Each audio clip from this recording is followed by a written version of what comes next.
Cinema ரொம்ப ஆரோக்கியமாக தான் இருக்குது, நல்ல விஷயமா தான் இருக்குது. என்ன கதையை வச்சு எடுக்கிறீங்க?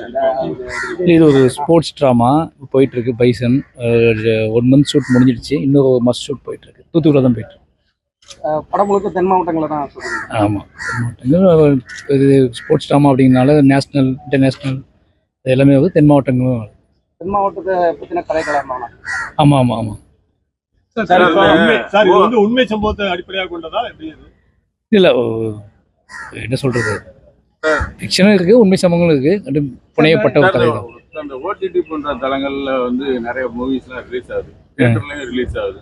மக்கள் மத்தியில எப்படி சார் இருக்கு? தியேட்டருக்கு வந்து பார்க்கணுங்கிற எண்ணங்கள் இருக்கா? கூடி இருக்கா? குறைஞ்சி இருக்குதா? எல்லா வீட்லேயும் கோயில் சாமி போட்டோ புகைப்படம் இருக்குது, பூஜை அறை இருக்குது.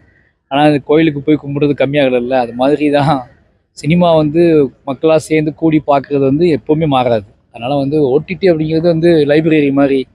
நீங்கள் வந்து பார்த்த படத்தை திருப்பி திருப்பி பார்ப்பாங்க, பார்க்காத படத்தையும் பார்ப்பாங்க, புக்ஸை படிக்கிற மாதிரி ஆயிடுச்சு அது. அதனால் வந்து ஓடிடி அது பாட்டில் இருக்கும். சினிமா அது தேட்டர் எப்போவுமே தேட்டரோட மக்கள் கூட்டமாக நின்று பார்க்க, சினிமானாலே கூட்டமாக பார்க்குறது தான். அப்படிங்கிறனால வந்து தேட்டரில் மவுஸ் குறையாது.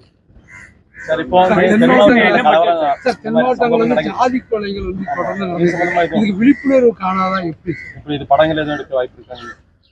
இல்லை, இது தொடர்ந்து என்ன சொல்கிறது, இது அடிப்படையாகவே நிறைய மாற்றங்கள் தேவைப்படுது, நிறைய புரிதல்கள் தேவைப்படுது, நிறைய யங்ஸ்டர்ஸ் இளைஞர்களுக்குள்ளே ஒரு பெரிய டிஸ்கஷன் தேவைப்படுது. ஆர்ட் ஃபார்ம் அதை நோக்கி தான் வந்து ஆர்ட் ஃபார்ம் நகர்த்துறதுக்கான தேவை இங்கே இருக்குது. ஏன்னா இது உடனே மாற்ற முடியாது. ஏன்னா இது காலகாலமாக புறையோடி போயிருக்கிற, காலகாலமாக வந்து மனசுக்குள்ளே ஆழமாக தங்கி இருக்கிற ஒரு விஷயமா இருக்குது. அப்படிங்கும்போது அது ரொம்பவே மெனக்கெட்டு சேஞ்ச் பண்ண வேண்டிய தேவை இருக்குது. உடனே ஒரு நாளில் மாற்ற முடியாத மாதிரி சூழல் இல்லை. ஏன்னா அது உளவியலாக மிகப்பெரிய தாக்கத்தை ஏற்படுத்தியிருக்கு. நம்ம சாதாரணமாக சொல்கிறோம், அது ஒரு ஃபேக்ட் மாதிரி சொல்கிறோம்.